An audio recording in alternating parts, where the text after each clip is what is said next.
എല്ലാവർക്കും നമസ്കാരം. Gopal Krishnan IPS age retired ആണെന്ന് കൂടിയുള്ളത്. സർ നമസ്കാരം. വന്ദേ മാതരം.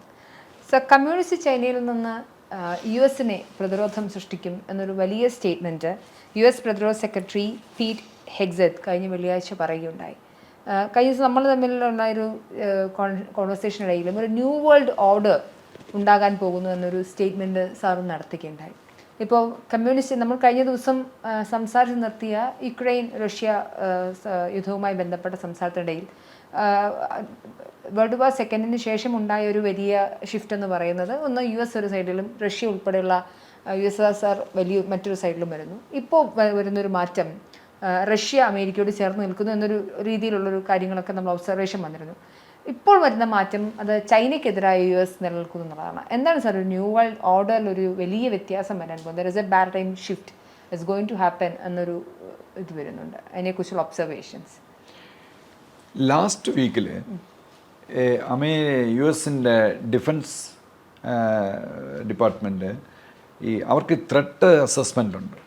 ആരൊക്കെയാണ് ഓരോ വർഷവും ത്രെട്ട് അസസ്മെൻറ്റ് പെർസെപ്ഷൻ ഉണ്ട്. ആ റിപ്പോർട്ട് വന്നിട്ടുണ്ട്. അതിൽ നോക്കിയപ്പോൾ ഞാൻ ജസ്റ്റ് ഇങ്ങനെ ഓടിച്ച് നോക്കിയപ്പോൾ എനിക്ക് തോന്നുന്നു ഞാനൊരു 5 years മുമ്പ് അന്ന് നമുക്ക് ഈ പ്രോഗ്രാമൊന്നും ആവശ്യമില്ല. 5 years മുമ്പ് ഞാൻ ഇത് നെറ്റിൽ സെർച്ച് ചെയ്തപ്പോൾ അന്ന് റഷ്യയാണ് നമ്പർ 1 ആയിട്ട് അവരുടെ അഡ്വൈസറി ആയിട്ട് എനിമി കൺട്രി ആയിട്ട് കണ്ടിരുന്നത്.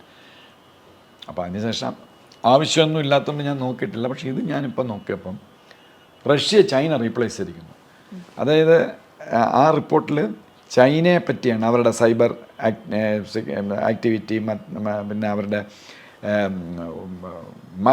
മാസ് ഡിസ്ട്രക്റ്റീവ് വെപ്പൺസ്, ഇങ്ങനെയൊക്കെ ഒരുപാട് കാര്യങ്ങൾ ചൈന അമേരിക്കയ്ക്ക് വലിയൊരു ത്രെട്ടാണ് എന്ന് പറഞ്ഞ് ചൈനയ്ക്ക് നമ്പർ 1 പ്ലേസ് കൊടുത്തിരിക്കുന്നു. റഷ്യയ്ക്ക് നമ്പർ 2 കൊടുത്തിട്ടുണ്ടെങ്കിലും അത് മൊത്തം വായിച്ച് നോക്കിയപ്പം റഷ്യ ഒരുമാതിരി ഒരു വിഷി വാഷ് അഴിഞ്ഞാങ്കൊഴിഞ്ഞ രീതിയിൽ എഴുതിയിരിക്കുന്നതാണ്. സീരിയസ് ത്രെട്ടായിട്ടല്ല. അത് കഴിഞ്ഞ് ഇറാനെയാണ് നമ്പർ 2 ആയിട്ട് അവർ എടുത്തിരിക്കുന്നത്. പിന്നെ നോർത്ത് കൊറിയ. ഇവരെയൊക്കെ വാച്ച് ചെയ്യണം.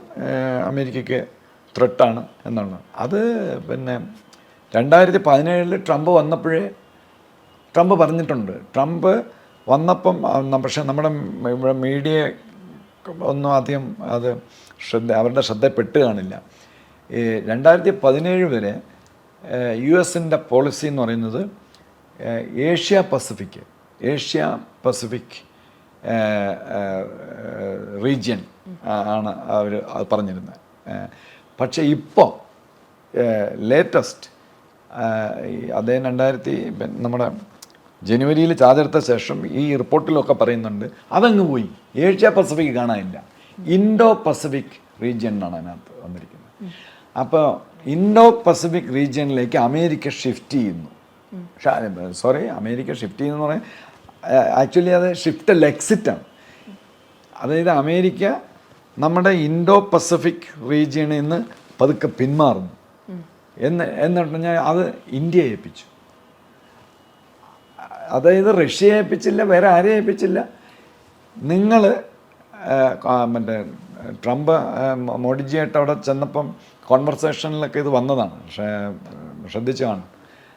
അതായത് നിങ്ങളുടെ കാര്യങ്ങൾ നോക്കുക.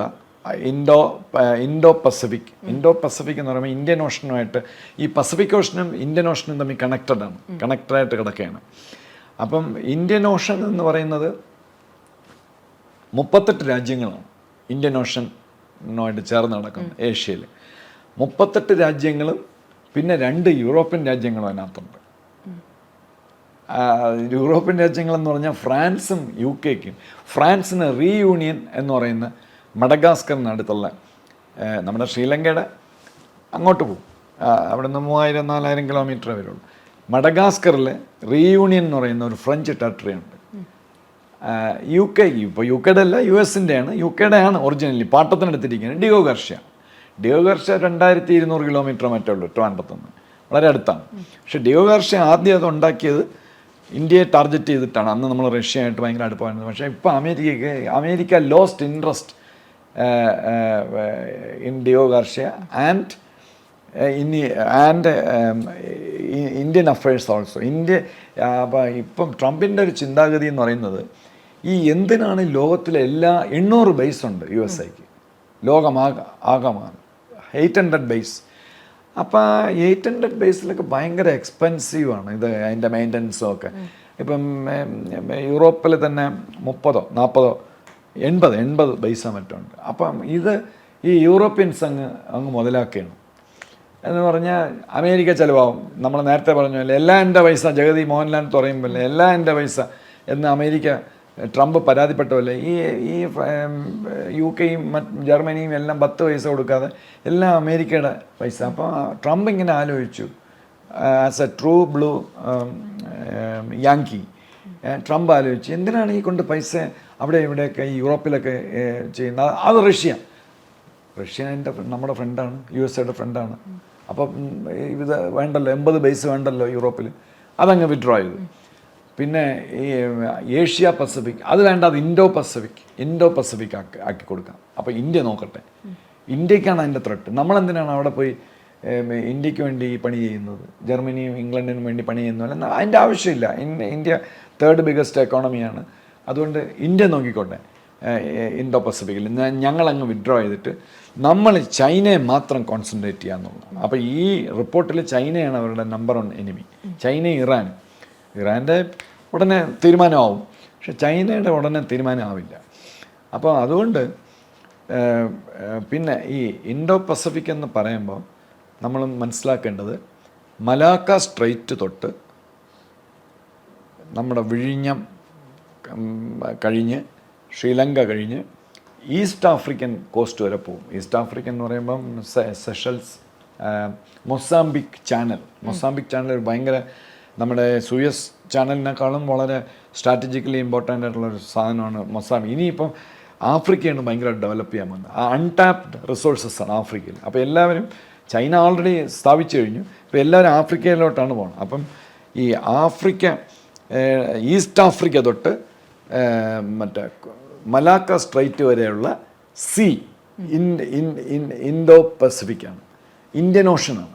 അത് നിങ്ങൾ നോക്കിക്കൊണ്ടാൽ മതി. അത്യാവശ്യം സഹായമെല്ലാം വേണമെങ്കിൽ ഞങ്ങളുടെ അടുത്ത് ചോദിച്ചാൽ നമ്മൾ ഹെൽപ്പ് ചെയ്യാം എന്ന് ഇപ്പം ട്രംപ് പറഞ്ഞിരിക്കുകയാണ്.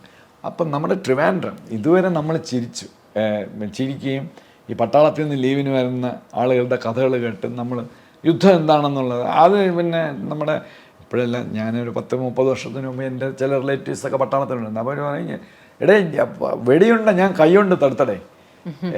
അപ്പോൾ അതൊക്കെ കേട്ട് നമ്മളിങ്ങനെ കോൾമേർ കൊണ്ട് എന്ന് പറഞ്ഞാൽ എല്ലാം പഞ്ചാബ് കാശ്മീർ അതിർത്തിയിലാണ് യുദ്ധം. ഇനിയിപ്പം പഞ്ചാബ് കാശ്മീർ അതിർത്തിയിലല്ല യുദ്ധം.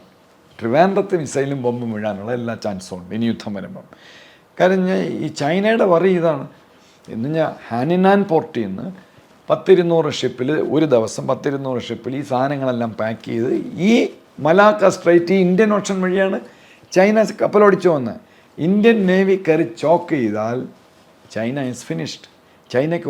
ചൈനയുടെ എല്ലാം കൂടെ എടുത്തുകൊണ്ട് ഇങ്ങോട്ട് വരാൻ പറ്റും. ഒന്നാമത് ഇവിടെ എത്തുമ്പം തന്നെ 20 ദിവസം മറ്റോ നമ്മുടെ ഇന്ത്യയുടെ റീജിയനിൽ എത്തുമ്പോൾ തന്നെ. അപ്പം അവർക്കവിടെ ഇഷ്ടംപോലെ ശത്രുക്കളുണ്ട്. ജപ്പാൻ നമ്പർ 1 ശത്രുവാണ്. വിയറ്റ്നാം ഉണ്ട്, ഫിലിപ്പീൻസ് ഉണ്ട്, അവരെല്ലാം ശത്രുക്കളാണ്. അപ്പോൾ അതെല്ലാം ഇട്ടിട്ട് ഇന്ത്യ റെഡിയാക്കാമെന്ന് പറഞ്ഞ് ഇങ്ങോട്ട് വരാൻ പറ്റില്ല. It is not feasible for China. അപ്പം ഇത് ഇന്ത്യ കൈകാര്യം ചെയ്യുക എന്നുള്ളതാണ് ട്രംപിൻ്റെ ഉദ്ദേശം. അപ്പോൾ അങ്ങനെ വരുമ്പം അതൊന്ന്, പിന്നെ ബാക്ക്ഗ്രൗണ്ടിൽ ബാക്ക്ഡ്രോപ്പ് വേറൊരു സംഗതിയും കൂടെ നടക്കുന്നു. യൂറോപ്പ് അപ്രസക്തമാകാൻ പോവുകയാണ്. ഈ ഉർസുല, മറ്റേ യൂറോപ്യൻ യൂണിയൻ്റെ പ്രസിഡന്റ് ഉർസുല എന്ന ജർമ്മൻ ലേഡി അന്തമിട്ട് ഇവിടെ ഇന്ത്യ വന്നിരുന്നല്ലോ. നിങ്ങൾ മനുജ ഓർക്കുന്നുണ്ടായിരിക്കും കുറച്ച് ദിവസം മുമ്പ്. അത് വന്നെന്തിനെന്ന് പറഞ്ഞാൽ ഞാൻ ഒരു രാജ്യത്തിൻ്റെ കഥ പറയാം. ജർമ്മനി ഓട്ടോമൊബൈലിൻ്റെ ഹബ്ബാണ് ജർമ്മനി. ഫോക്സ് വാഗൺ, പോർഷൻ അറിയാമല്ലോ. അങ്ങനെ ഓട്ടോ എഞ്ചിനീയറിങ് ബെസ്റ്റ് കാറ് ജർമ്മനിയുടെ ഇറ്റലിയുടെയാണ് ലോകത്തിൽ, അതിന് സംശയമൊന്നും വേണ്ട. അപ്പം ജർമ്മനി ഇതങ്ങ് ക്ലോസായി. അവിടെ ഭയങ്കര ലേ ഔട്ടാണ്. അപ്പം അതിനകത്ത് വേറൊരു സംഗതിയും കൂടെ ഉണ്ട്. അത് സാധാരണ മനുഷ്യർക്ക് അത് അറിഞ്ഞൂടാ. ഇവർ ഈ ഫോക്സ് വാഗണും പോർസയും അതും ഇതുമൊക്കെ ഇവരുണ്ടാക്കുന്നത്. ഈവൻ ഫ്രാൻസ് പോലും ഫ്യൂഷോ അവരുടെ കാറും ഇതിൻ്റെ എല്ലാം സ്പെയർ പാർട്സ്, ഡോറ്, മറ്റത് മറിച്ചത്, എൻജിൻ ഒഴിച്ച് ബാക്കിയെല്ലാം മാനുഫാക്ചർ ചെയ്യുന്നത് ചൈനയിലാണ്. അത് പൂട്ടിക്കെട്ടിക്കൊണ്ടിരിക്കുകയാണ്. അതുകൊണ്ടാണ് ഇത് അടയ്ക്കുന്നത്. ഞാൻ ട്രംപ് പറഞ്ഞിട്ടുണ്ട് ചൈനയായിട്ട് ഒരു പരിപാടിയും ചേരുന്നു. അപ്പോൾ ഈ സപ്ലൈ ചെയിൻ, ഈ ഓട്ടോമൊബൈലിൻ്റെ ഇതുപോലെ എല്ലാ പിന്നെ നമ്മുടെ സാനിറ്റൈസറില്ലേ, ഹാൻഡ് വാഷ്, അതുപോലും ചൈനയിൽ നിന്നാണ് ഓസ്ട്രേലിയ വന്നുകൊണ്ടിരുന്നത്. ഓസ്ട്രേലിയൻ പ്രൈം മിനിസ്റ്റർ പറഞ്ഞു നമുക്കൊരു ഗതികേട്, ഇങ്ങനെ ഹാൻഡ് സാനിറ്റൈസർ വരെ ഓസ്ട്രേലിയയിൽ ഉണ്ടാക്കുന്നത് അതെല്ലാം വെളിയിൽ നിന്ന് വരുന്നതാണെന്ന് ആൻ്റണി പ്രൈം മിനിസ്റ്റർ പറഞ്ഞ ഞാൻ എപ്പോഴും ഓർക്കുന്നുണ്ട്. അപ്പം ഇതെല്ലാം ചൈനയിൽ നിന്ന്, അത് ഇപ്പം നിന്നുകൊണ്ടിരിക്കുകയാണ്. ഓൾ ഓഫ് എ സഡൻ അടച്ചു പൊട്ടിയെന്നല്ല, അതിങ്ങനെ നിന്നിട്ട് ട്രംപിൻ്റെ പ്ലാൻ എന്ന് പറഞ്ഞാൽ transfer all these things or you give the quotation, all these quotations to India. അപ്പോൾ ഈ ചൈന ചെയ്തുകൊണ്ടിരുന്നതെല്ലാം ഇന്ത്യയിൽ വന്നുകൊണ്ടിരിക്കുകയാണ് പലതും. അപ്പോൾ ഈ ഉർസുല ഓടി വന്ന എന്തിനെന്ന് പറഞ്ഞു കഴിഞ്ഞാൽ ഇത് തന്നെയാണ്. എന്ന് പറഞ്ഞാൽ അവർ EU-ൻ്റെ പ്രസിഡൻ്റാണല്ലോ. അപ്പം ഈ ഇവിടെ അതിനെ എങ്ങനെ അവരെ സഹായിക്കാൻ, ചൈനയുടെ ആ വാക്വത്തിൽ എങ്ങനെ നമ്മൾ യൂറോപ്പിനെ നമുക്ക് സഹായിക്കാൻ പറ്റും, അതിൻ്റെ ഡിസ്കഷനൊക്കെയാണ്. ഇത് മുന്നിൽ കണ്ട് ചൈന ഒരു 2 വർഷം മുമ്പ് തന്നെ ചൈനക്കാരെ ആ കാര്യത്തിൽ സമ്മതിച്ചു കൊടുക്കണം. 2 വർഷം മുമ്പ് തന്നെ ചൈന ഇതിൻ്റെ നീക്കങ്ങൾ നടത്തി. അതിൻ്റെ ഒരു ബെസ്റ്റ് ഉദാഹരണമാണ് ഇവിടുത്തെ കുഞ്ഞൻ ഇലക്ട്രിക്കൽ കാറില്ലേ, MG, മോറിസൺ ഗാരേജ് അങ്ങനെ പറഞ്ഞു. അത് ആക്ച്വലി അത് ബ്രിട്ടീഷ് സാധനമാണ്. അത് അടച്ചു പൂട്ടി, അതില്ല. അപ്പോൾ ചൈനക്കാർ എന്താ ചെയ്തതെന്ന് പറഞ്ഞു കഴിഞ്ഞാൽ, നീലക്കുറുക്കൻ എന്ന് പറഞ്ഞു, കുറുക്കൻ നീലത്തിൽ വീണ് കഴിഞ്ഞപ്പോൾ അതേപോലെ ഈ നമ്മളെവിടെ നമുക്ക് ഇന്ത്യക്കാർക്കൊരു കുഴപ്പം ഉണ്ട്. ഗോപാലകൃഷ്ണൻ കുട്ടപ്പൻ എന്ന് പറഞ്ഞ ഷർട്ട് ഇറക്കിയ ആരെങ്കിലും വാങ്ങിക്കുമോ? പീറ്റർ ഇംഗ്ലണ്ടിന് ഇറക്കാമല്ലോ. പിന്നെ ലൂയി ഫിലിപ്പ് നമ്മൾ ഇടിയും തള്ളുവാണ് അത് വാങ്ങിക്കാൻ. പിന്നെ അല്ലെങ്കിൽ മനോജ പിന്നെ ഇന്ത്യ എന്ന് പറഞ്ഞ ഒരു അറ്റയം ആരും വാങ്ങിക്കില്ല. അപ്പം അത് ചൈനക്കാരൻ പഠിച്ചു. ചൈനക്കാരെന്താ ചെയ്തത്, ചൈനീസ് സാധനം ആണെന്ന് പറഞ്ഞാൽ ചിലപ്പോൾ നമ്മൾ ശത്രുരാജ്യമുണ്ട് വാങ്ങിച്ചില്ലെങ്കിലെന്ന് വെച്ചിട്ട് നേരെ MG ഇതിനെ അങ്ങ് വാങ്ങിയിട്ട് ഇവിടെ മുഴുക്കായി ബ്രിട്ടീഷ് എന്ന് പറഞ്ഞാണ് നമ്മളീ വാങ്ങിക്കുന്നത്. ഇത് മൊത്തം ചൈനയാണ്. ഇതിൻ്റെ 7 ലക്ഷം രൂപ കൊടുത്ത് ഈ കാറ് വാങ്ങിക്കുമ്പം അതിൽ 4 ലക്ഷം രൂപ തിരിച്ച് നമ്മുടെ ടെററിസ്റ്റിൻ്റെ കയ്യിൽ വരും. ചൈന പാകിസ്ഥാൻ വഴി. അത് നമ്മുടെ ആളുകൾ ആരും ആലോചിക്കുന്നില്ല. പിന്നെ അപ്പോൾ ചൈന ഈസ് വറീഡ്. അപ്പോൾ ചൈന ഇങ്ങനെ അന്തം വിട്ട് ഇങ്ങനെ ഇന്ത്യയായിട്ട് ഇങ്ങനെ ചർച്ച ചെയ്യുന്നുണ്ട്, ചിലപ്പോൾ സ്നേഹം കാണിക്കുന്നുണ്ട്, കൈ കൊടുക്കുന്നുണ്ട്, അതേസമയം അതിൻ്റെ കൂടെ നമുക്ക് പാര്യം വയ്ക്കുന്നുണ്ട്. ഇപ്പോൾ ലേറ്റസ്റ്റ് ഞാൻ അങ്ങനെ ആലോചിച്ചു, ചൈനക്കാർ ഇത്ര മണ്ടന്മാരാണോ?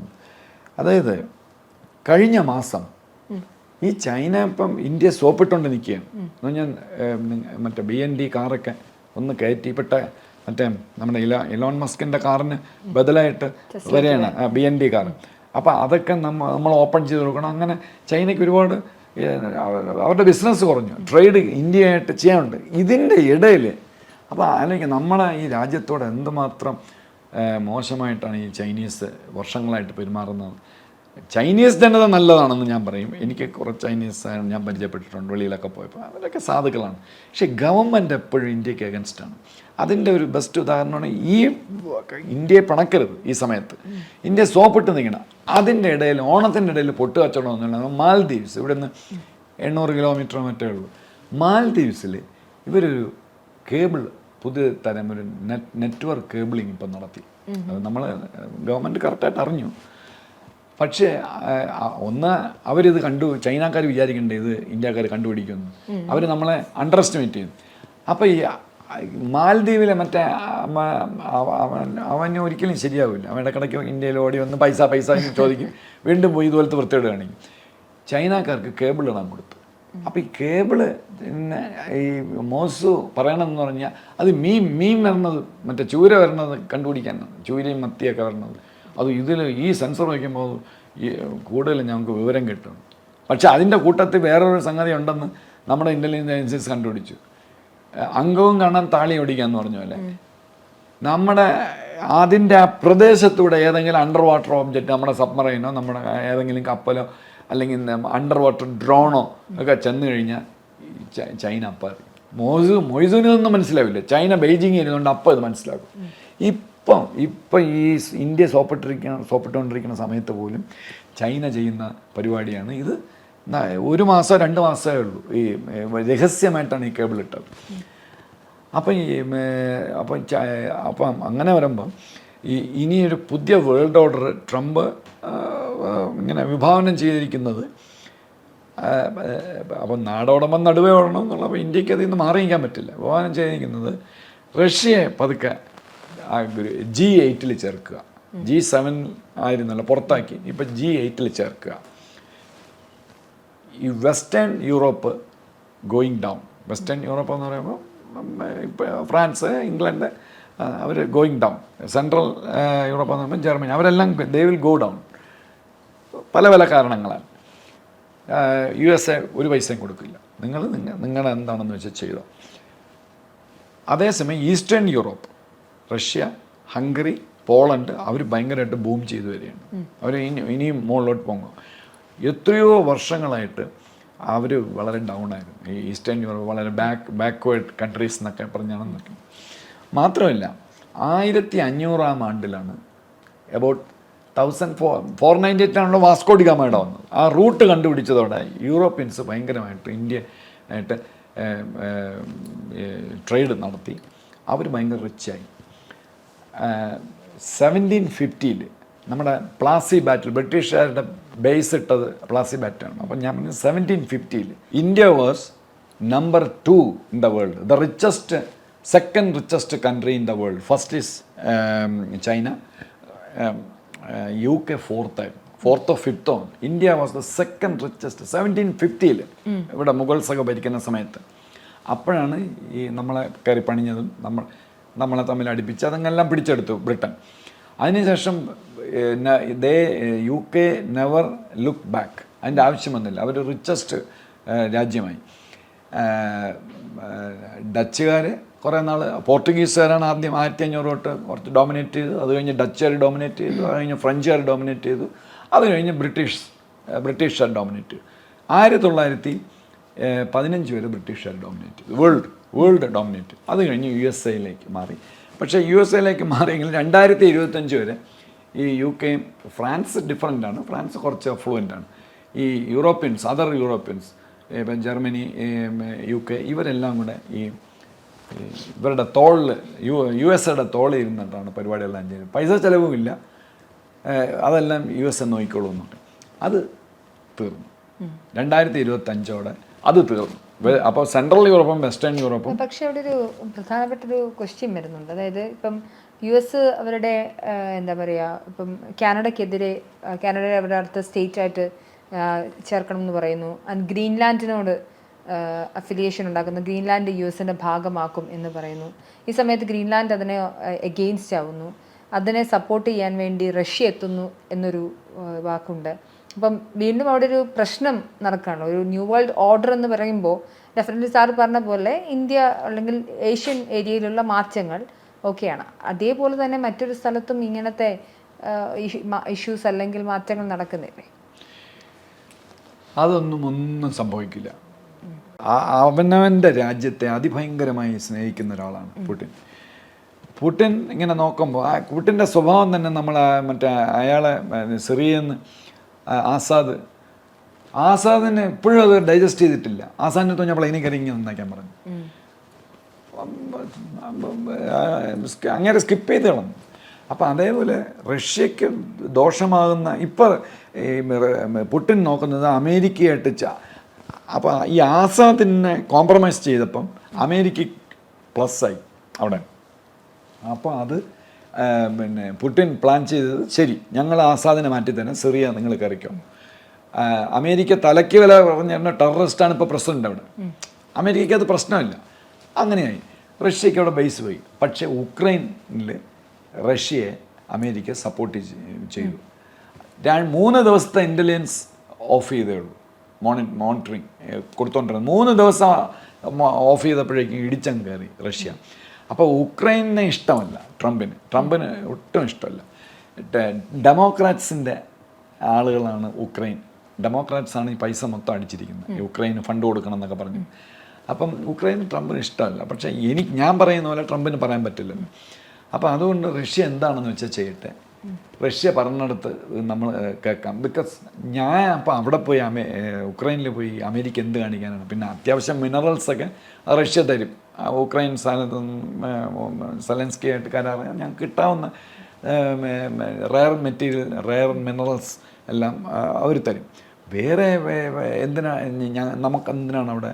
പഴയ റഷ്യൻ ത്രട്ടില്ലല്ലോ. അപ്പോൾ റഷ്യ നോക്കട്ടെ, ഇന്ത്യയുടെ ചുറ്റിനുള്ള കാര്യങ്ങൾ നോക്കാൻ പറഞ്ഞ പോലെ റഷ്യയുടെ ചുറ്റിനുള്ള നോക്കിക്കോട്ടെ, നമ്മൾ അതിനകത്ത് ഇടപെടേണ്ട എന്നുള്ളതാണ് ട്രംപിൻ്റെ പോളിസി. ഗ്രീൻലാൻഡ് അത് ട്രംപിൻ്റെ സ്വന്തമാണ്. റഷ്യക്ക് ഉക്രൈൻ പോലെ, ഇന്ത്യക്ക് നമ്മുടെ ഇന്ത്യൻ ഓഷൻ പോലെ ട്രംപിൻ്റെ സ്വന്തം സംഗതിയാണ് ഗ്രീൻലാൻഡ്. ഗ്രീൻലാൻഡ് എന്ന് പറയുന്നത് അവിടെ 60,000-70,000 ആളുകളേ ഉള്ളൂ. പിന്നെ അത് ഡെൻമാർക്കിൻ്റെ ഒരു സ്റ്റേറ്റാണ്. പക്ഷേ ഡെൻമാർക്കിന് കൺട്രോളൊന്നുമില്ല. ഡെൻമാർക്കിന് ഒന്നും ചെയ്യാൻ പറ്റില്ല. US ബേസ് ഉണ്ട്, വലിയ ബേസ് ഉണ്ട്. അവിടെയാണ് ഇപ്പോൾ ഉഷാ വാൻസ് എല്ലാം കൂടെ പോയത്. അപ്പോൾ നാളെ ഒരു 3 അമേരിക്കൻ ഷിപ്പ് അങ്ങോട്ട് പോയി കഴിഞ്ഞാൽ Denmark has to stand helplessly. ഒന്നും ചെയ്യാൻ നോക്കില്ല. ഡെൻമാർക്ക് എന്തിന് പിടിക്കണമെന്ന് പറഞ്ഞു കഴിഞ്ഞാൽ അത് നമുക്ക് അമേരിക്കയെ കുറ്റപ്പെടുത്താൻ നോക്കില്ല. അവിടെയും ചൈനയാണ്. നമ്മളിവിടെ പൂട്ടുമെങ്കിൽ എന്നുള്ളത് ട്രംപിനും അറിയാം. ഒരു ആവശ്യം വന്നു കഴിഞ്ഞാൽ ഈ ചൈനയെ നമ്മൾ ഈ ഇൻഡോ പസഫിക്കിലിട്ട് പൂട്ടും. അതായത് വിഴിഞ്ഞത്തിട്ട് പൂട്ടും, പിന്നെ ഇവിടെയും പൂട്ടും. മറ്റേ മലാക്ക, ഈ പോർട്ട് ബ്ലെയറിനും വിഴിഞ്ഞത്തിനും ഇടയിൽ ചൈനയുടെ ഷിപ്പിനെ നമ്മൾ പൂട്ടും. അങ്ങനെയാണെങ്കിൽ അവർക്ക് ഒരു ഓൾട്ടർനേറ്റീവ് എന്ന് പറയുന്നത് ഈ ഗ്രീൻലാൻഡ് വഴി ആർട്ടിക് റീജിയൻ വഴി ഒരു ഇതുണ്ട്, ഒരു റൂട്ടുണ്ട്. അതിപ്പോൾ റഷ്യയായിട്ട് ചേർന്നാണ് ചൈന ഓപ്പറേറ്റ് ചെയ്യുന്നത്. അപ്പോൾ റഷ്യ അമേരിക്കയും കൂടെ അങ്ങ് ഇതിൻ്റെ ഗ്രീൻലാൻഡിൻ്റെ ആർട്ടിക് റീജിയൻ്റെ പകുതി റഷ്യയുടെ കയ്യിലാണ്. ആർട്ടിക് റീജിയൻ്റെ പകുതി ബേസ് റഷ്യയുടെ കയ്യിലാണ്, പകുതി US ഇടയിലുണ്ട്. കാനഡ എന്നൊന്നുമല്ല, ഇൻസിഗ്നിഫിക്കൻ്റ് ആണ്. മാൽദീവ്സ് പോലെയാണ് ട്രംപിന് കാനഡ. അവർക്കൊന്നും ചെയ്യാൻ പറ്റില്ല. ഒരു നേരാമണ്ണ ഒരു ആർമി പോലും ഇല്ല, എയർഫോഴ്സ്. ഗ്രീൻലാൻഡ് പിന്നെ താമസിയാതെ അവർ മുദ്രാവാക്യം വിളിക്കാൻ തുടങ്ങും, യു വെയിറ്റ് ആൻഡ് സീ, ഞങ്ങൾക്ക് അമേരിക്കയോടെ ചേരണം. അതിൻ്റെ എല്ലാം റെഡി ആകുമ്പോൾ വാൻസിനെ ആരും അവിടെ സ്വീകരിച്ചില്ല, ഉഷ വാൻസിനെ അവിടെ ആരും നോക്കിയില്ല എന്നൊക്കെയുള്ള ഒരുപാട് ഇതും വരുന്നുണ്ടായിരുന്നു. ശരിയാണ്, അത് പോയതാണ്. ഒന്ന് അയച്ചതാണ് ഉഷ വാൻസിനെ, എങ്ങനെയുണ്ടെന്ന് റെസ്പോൺസ്. അപ്പോൾ ഇപ്പോൾ കാര്യങ്ങളൊക്കെ മനസ്സിലായി. അത് നല്ല ഹോംവർക്ക് ചെയ്തിട്ട് അവരത് വേണമെങ്കിൽ അവർ ഗ്രീൻലാൻഡിനെ പിടിക്കും. അല്ല, അത് ശരിയാണ്. പക്ഷേ അങ്ങനെ പറഞ്ഞിട്ട് കാര്യമില്ല. പിന്നെ ഈ ചൈനീസിന് അതുവഴി റൂട്ട് കൊടുത്തതല്ല, ഗ്രീൻലാൻഡാണ്. നമുക്ക് പറയാം അത് ഗ്രീൻലാൻഡിന് ഇഷ്ടമാണ്, ചൈനയും ഞങ്ങൾ കയറ്റും, ഞങ്ങൾ ആരെയും കയറ്റും എന്നൊക്കെ പറയാം.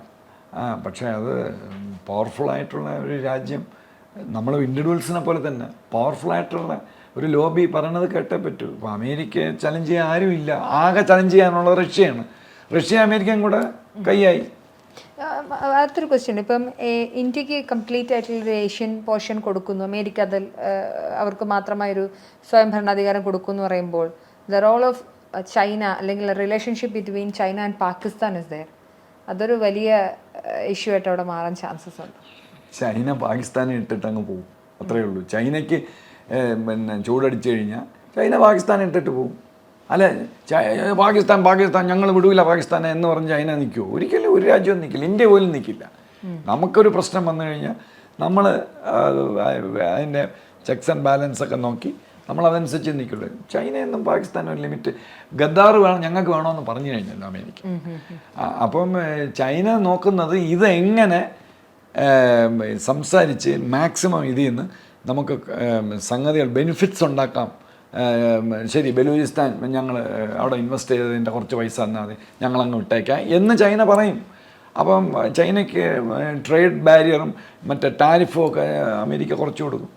അല്ലാതെ പിന്നെ ഇന്ത്യയുടെ കൂടെയും അമേരിക്കയുടെയും കൂടെയും ഗദാർ പോർട്ട് ബലൂചിസ്ഥാനിലെ പോർട്ടിൽ ഇന്ത്യ അമേരിക്കയും ഒന്നാണ്. ആ ഇന്ത്യക്ക് സപ്പോർട്ടാണ് അവിടെ ചൈന വരുന്നതിനേക്കാളും അമേരിക്ക വരുന്നത്. പാകിസ്ഥാൻ ഒരു ഫാക്ടറേ അല്ല.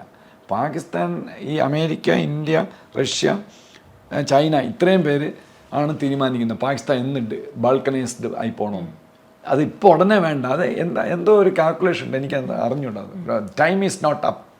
ടൈം ആകുമ്പം പാകിസ്ഥാൻ ബാൾക്കനൈസ്ഡ് ആയി പോകും. What about Iran and Middle East? ഇറാൻ്റെ കാര്യം കഷ്ടമാണ്. കാര്യം എന്ന് പറഞ്ഞാൽ ഇപ്പം നമ്മൾ നേരത്തെ ഡിസ്കസ് ചെയ്തതാണ്, ഇറാനിൽ നല്ലൊരു ഭരണനേതൃത്വം ഉണ്ട്. ഈ അമേരിക്കയും റഷ്യയൊക്കെ പറയണത് കറക്റ്റാണ്, നമുക്കതനുസരിച്ച് പോകും. പക്ഷെ അങ്ങേര് സമ്മതിക്കണ്ടേ? കൊമേനി സമ്മതിക്കുന്നില്ല. അങ്ങേരാണ് ഇതിൻ്റെ ഏറ്റവും മുകളിൽ റിപ്പബ്ലിക്കൻ ഗാർഡൻസിൻ്റെ ഹെഡായിട്ട് നിൽക്കുന്നത് ഈ കൊമേനിയാണ്. അപ്പം എനിക്ക് തോന്നുന്നു യുദ്ധം ഉണ്ടാവാൻ ചാൻസ് ഇല്ല. ഈ ഹൂത്തികളെ ഇപ്പോൾ ഇറാൻ പറഞ്ഞാൽ മതി സ്റ്റോപ്പ് ഇറ്റ് എന്ന് ഹൂത്തികളുടെ അടുത്തും ഹിസ്ബുള്ള ഇല്ല, ഹൂത്തികളുടെ അടുത്ത് പറഞ്ഞാൽ അപ്പം നിൽക്കില്ലേ വാറ്. എന്തുകൊണ്ട് ഈ കൊമേനി പറയുന്നില്ല എന്നുള്ളതാണ്. അത് അവരുടെ നാശത്തിലേക്ക് വഴിതെളിക്കുള്ളൂ. പക്ഷേ എൻ്റെ ഒരു വിശ്വാസം Iran will come to times. കാര്യം എന്ന് പറഞ്ഞാൽ അത് യുദ്ധം അവർ ന്യൂക്ലിയർ റിയാക്ടറൊക്കെ എടുത്തു കഴിഞ്ഞാൽ പിന്നെ സാങ്ഷൻസ് വരും. ഇപ്പോൾ മെനഞ്ഞാന്നോ നാലെന്നാണോ ചൈന പിന്നെ ലോകത്തിലെ ഏറ്റവും വലിയ ഓയിൽ ഇമ്പോർട്ടർ ചൈനയാണ്. ചൈന കുറച്ച് ഓയിൽ വിയറ്റ്നാമിനാണോ ഫിലിപ്പീൻസിനാണോ കൊടുത്തു. അപ്പോൾ എല്ലാവരും അതിശയിച്ചു, ഇതെങ്ങനെ ചൈനയ്ക്ക് ഓയിൽ? ചൈന ഇറാൻ്റെ നിന്ന് ഓയിൽ വാങ്ങിച്ച്, നമ്മൾ റഷ്യയുടെ നിന്ന് വാങ്ങിച്ചതുമല്ല, ചൈന ഇറാൻ്റെ നിന്ന് ഓയിൽ വാങ്ങിച്ച് അപ്പുറത്ത് കൊടുത്തു, ക്യാഷ് ചെയ്തു. അപ്പം ഇറാന് പൈസയായി. അപ്പം സാങ്ഷൻ കുറച്ചുകൂടെ കടുപ്പിച്ച് കഴിഞ്ഞാൽ ഇറാൻ അത് വിൽക്കാൻ പറ്റില്ല. അപ്പോൾ ഈ സാങ്ഷൻസ് കൊണ്ടും അതർ ഇൻറ്റിമിഡേഷൻ കൊണ്ടും കൊമേനിയെ മാറ്റും, അവിടെ ഒരു ഇത് വരും. Iran will come to times. റഷ്യയും ഇത് പ്രഷർ ചെയ്യും ഇറാൻ്റെ പുറത്ത്. ന്യൂ വേൾഡ് ഓർഡറിൽ കുറച്ച് സമാധാനം ഉണ്ടാകുമെന്നാണോ? ഇനി ലാസ്റ്റിൽ വരാൻ പോകുന്നതല്ല, വന്നുകൊണ്ടിരിക്കുകയാണ്. USA, Japan, Australia, India, Russia, ഈ 5 രാജ്യങ്ങളായിരിക്കും. ചൈനയുണ്ട്, പക്ഷെ ചൈന വിൽ ബി ഓപ്പോസിഷൻ. ഇവരെ 5 പേരും ഒരുമിച്ച് നിൽക്കും. ഈ ചൈനയുടെ ഏറ്റവും വലിയ മാർക്കറ്റ്സ് അങ്ങനെയാണെങ്കിൽ ഏതൊക്കെ രാഷ്ട്രങ്ങളായിരിക്കും? ചൈനയുടെ വേൾഡ് മുഴുക്ക അവരുടെ മാർക്കറ്റാണ്. ഞാൻ ഒരു ഉദാഹരണം, ന്യൂ വേൾഡ് ഓർഡറിലേക്ക് അതാണ് ചൈനയുടെ വറി. അപ്പോൾ ചൈന ഇങ്ങനെ ആലോചിക്കുന്നത് മാക്സിമം മാർക്കറ്റ് പിടിക്കുക. ചൈനയ്ക്ക് ഇത് കാര്യം അറിയാം. അപ്പം അവർ ഹാഗിൾ ചെയ്യാൻ, ഞങ്ങൾ ഗദാർ പോർട്ട് തരൂല. അപ്പോൾ അമേരിക്ക പറഞ്ഞാൽ ഞങ്ങൾ പിടിച്ചെടുക്കും. ശരി, എന്നാൽ തരാം, നിങ്ങൾ അതിന് പകരം നമുക്ക് എന്ത് തരും? ഹാഗിൾ ചെയ്യാൻ, ബാർഗെയിൻ ചെയ്യാണ് ചൈന. അതിൻ്റെ മാക്സിമം ബെനിഫിറ്റ്സ് അവർക്കും ജീവിക്കണ്ടേ. അപ്പോൾ അതുകൊണ്ട് ഈ ട്രംപിനും ബിസിനസ്മാനാണ്. ട്രംപിന് അങ്ങനെ ചൈനയെ തകർക്കണമെന്നൊന്നും ആഗ്രഹമൊന്നുമില്ല. If China comes to terms okay എന്നുള്ളതാണ്. സോ നമുക്കൊരു കൺക്ലൂഷനിലേക്ക് എത്തിക്കഴിഞ്ഞാൽ, നമ്മൾ ഇപ്പോൾ യുക്രൈൻ റഷ്യ യുദ്ധം കണ്ടു. അതിനുശേഷം ഇപ്പോൾ ഹമാസിനെതിരെ ഗസയിൽ ഇസ്രായേൽ അറ്റാക്ക് വരുന്നു.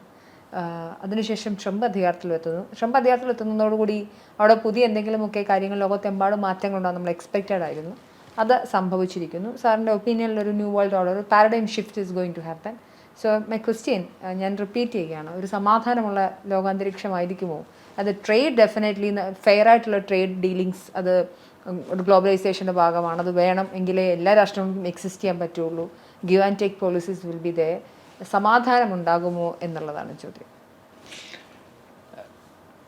60% ടോട്ടൽ സമാധാനമാണ് ഇനി ഉണ്ടാകാൻ പോകുന്നത്. ഒരു 40% ചാൻസേ ഉള്ളൂ ഇറാനെ ആക്രമിക്കാൻ. ഒരു നിവൃത്തിയില്ല. ഇറാൻ പറഞ്ഞാൽ കേട്ടില്ലെങ്കിൽ ന്യൂക്ലിയർ റിയാക്ടർ അവർ ബോംബ് ചെയ്ത് നശിപ്പിക്കും. അത് കഴിയുമ്പം പിന്നെ ഇറാനെ പേടിക്കേണ്ട കാര്യമില്ല. അപ്പോൾ ഇറാനും അവർക്ക് ഓയിൽ വിൽക്കണ്ടേ. അപ്പോൾ ഇറാനും വിൽ കം ടു ടൈംസ്. അപ്പോൾ ഈ മറ്റേ അദ്ദേഹം വയസ്സായ ആളും അങ്ങ് പോകും.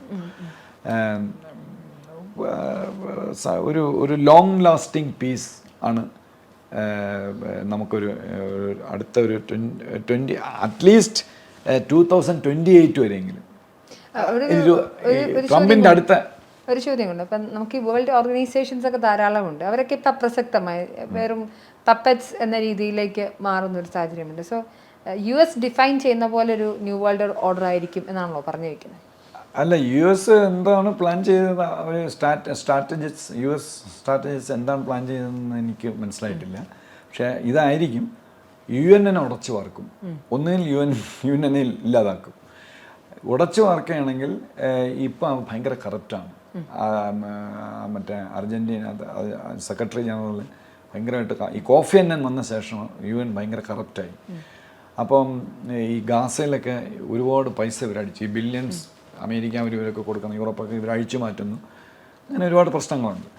അപ്പം UN അവർ മാറ്റും. ഈ ഉക്രൈനിൽ നമ്മൾ നേരത്തെ ഡിസ്കസ് ചെയ്തതുപോലെ ഈ ഈസ്റ്റർ അടുപ്പിച്ച് ഉക്രൈനിൽ സമാധാനം വരുള്ളൂ. അപ്പം ഉക്രൈനിലൊരു ഫോഴ്സ് വരും.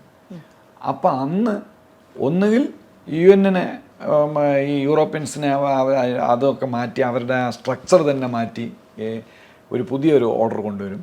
അല്ലെങ്കിൽ UN തന്നെ ചിലപ്പോൾ ഇല്ലാതായിട്ട് പുതിയൊരു ഒരു പേരിൽ പുതിയൊരു വേൾഡ് ഓർഗനൈസേഷൻ വരാൻ ചാൻസ് ഉണ്ട്. ഈ ട്രംപിൻ്റെ അൾട്ടിമേറ്റ് എയിം എന്താണെന്ന് പറഞ്ഞാൽ, ഇപ്പോൾ പീസിൻ്റെ കാര്യം ചോദിച്ചല്ലോ, അദ്ദേഹം ഒരു പീസിൻ്റെ ഒരു വലിയ ആളാണെന്ന് വരുത്തി. അദ്ദേഹത്തിന് നേരത്തെ 1-2 അമേരിക്കൻ പ്രസിഡന്റുമാർ, ജിമ്മി കാർട്ടർ അർഹിക്കുന്നു, ഈ ഒബാമയൊക്കെ ചുളുവിന് നോബൽ സമ്മാനം സംഘടിപ്പിച്ചു. അപ്പം അത് ഇദ്ദേഹത്തിന് വേണം, നോബൽ സമ്മാനം വേണം എന്നുള്ളതാണ്. ഒരു പക്ഷേ അദ്ദേഹത്തിൻ്റെ കൂടെ പുടിൻ കാണും, മോഡിജി കാണും, ഇദ്ദേഹം കാണും, സൗദിയുടെ കിങ് സൽമാൻ. അദ്ദേഹം അപ്പോൾ ഒരു ഗ്രൂപ്പായിട്ട് 3-4 പേര് ഞങ്ങളാണ് വേൾഡ് സമാധാനം കൊണ്ടുവന്നെന്നുള്ളത് അതിൻ്റെ ലീഡറായിട്ട് ട്രംപ്, അത് അദ്ദേഹത്തിൻ്റെ മനസ്സിൽ എപ്പോഴും ഉണ്ട്. അപ്പോൾ അതിന് ഒരു സമാധാനം വരണം. ഒരു നെക്സ്റ്റ് ടൈം കൂടെ കിട്ടിക്കഴിഞ്ഞാൽ അത് ഒരു ലോങ് ലാസ്റ്റിംഗ് പീസ് വരാൻ സാധ്യതയുണ്ട്. തീർച്ചയായിട്ടും ട്രംപ് അധികാരത്തിൽ വന്നപ്പോൾ നമ്മൾ എക്സ്പെക്റ്റഡ് ആയിരുന്നു ഒരുപാട് മാറ്റങ്ങൾ ഉണ്ടാകും എന്നുള്ളത്. വളരെ പോസിറ്റീവായുള്ള ഒരുപാട് മാറ്റങ്ങൾ നമ്മൾ കാണുകയും ചെയ്തിരുന്നു.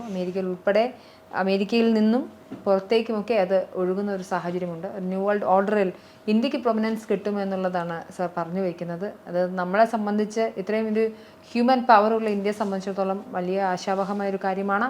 ആൻഡ് ഓൾസോ ഒരു ന്യൂ വേൾഡ് ഓർഡറിൽ ഒരു പാരഡൈം ഷിഫ്റ്റ് നടക്കാൻ പോകുന്ന ഒരു വേളയിൽ അവിടെ യുദ്ധങ്ങൾ ഉണ്ടാവില്ലായിരിക്കാം എന്നൊരു പ്രതീക്ഷ കൂടി വരുമ്പോൾ അതിനൊരു എന്താ പറയുക, സന്തോഷമുള്ളൊരു കാര്യമാണ്. എന്തായാലും ഒരുപാട് സന്തോഷം. മറന്നാണ് സംസാരിച്ചത്. Thank you.